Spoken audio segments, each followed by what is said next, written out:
Baka lumipad lang. Wala na. Wala na pala sa kamay.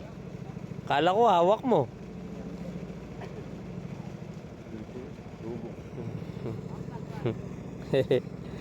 Pinawalan niya talaga eh.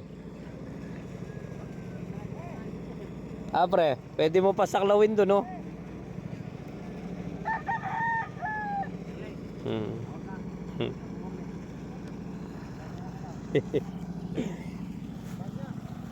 Wala na kung paano aabutan na to. Meron na ata lumabas.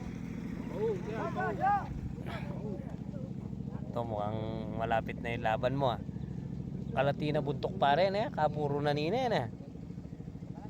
Liit ng ulo ng quality to. Mukhang papaluan mo pa ako ah. Go, go, go.